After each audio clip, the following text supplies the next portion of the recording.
Estamos en la Ciudad de México, en el Hotel San Regis, precisamente dialogando, platicando con Gary Hoover, uno de los empresarios más reconocidos de los Estados Unidos y particularmente un hombre que sabe mucho de liderazgo empresarial y que ha estudiado a fondo el mundo empresarial. Él, para referencia de usted, es un hombre que cambió la manera cómo se compraban los libros en Estados Unidos con estas famosas cadenas de bookstop. Y bueno, pues fue un gran éxito que adquirió nada más y nada menos que Barnes Noble y ha seguido profundizando en el estudio del quehacer empresarial y de la manera en que los empresarios han enfocado y siguen enfocando las oportunidades en la actualidad, porque esto es una cosa que evoluciona todos los días, todo el tiempo. Y bueno, pues Gary, yo te quiero dar la bienvenida a la Ciudad de México. Welcome, Gary, to Mexico City. Formed by what they see on television or what some of the politicians may say. They are afraid of Mexico, of security issues. If they have visited Mexico, they have either been to the border cities or to the beach cities. Maybe Mexico City, but not very often. They have never heard of Querétaro. They have never heard of Morelia. They have never thought about visiting Guadalajara. So there is a group that, a lot of superstitions, I would say. I personally would like to change that. So that's one group. A second group you have are those who see the huge opportunities in Mexico with trade going both directions. So you see people like the Walmart company.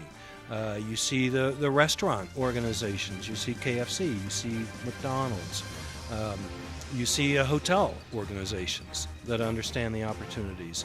There's a supermarket chain in Texas called HEB, and they have built stores in Monterrey. So Continental Airlines, American Airlines. So there are a lot of major American organizations, Citibank, that understand this is a huge opportunity. And that's the second group. And then the third group are the people who really know nothing and never think about Mexico. They may be flying off to China or Europe every day. They may be just living in the United States and not traveling at all. They have no awareness. That's probably the biggest group. And one of my personal goals is to try to move more people from that group and from the group with all the stupid superstitions more towards the people that see the opportunity. I mean, the people that run Walmart are among the smartest people in American business.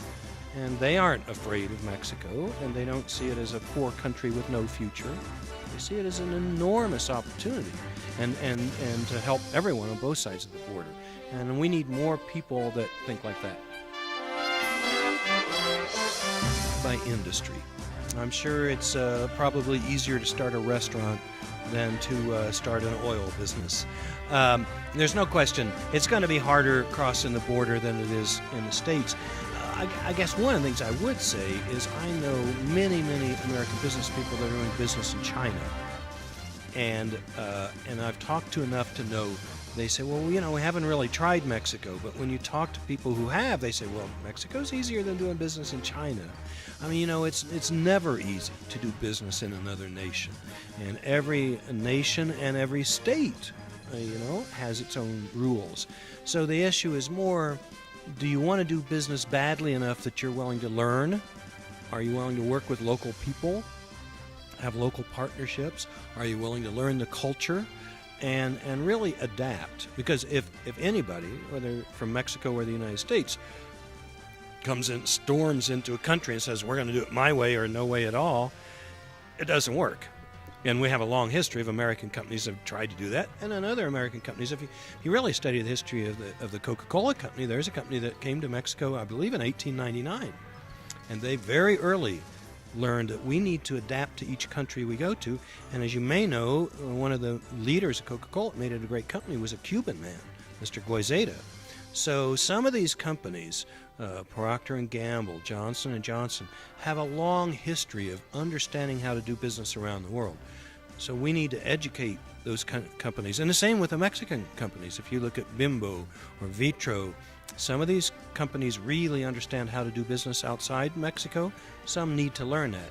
Anything we can do to help those businesses learn how to cross borders will be good for everyone.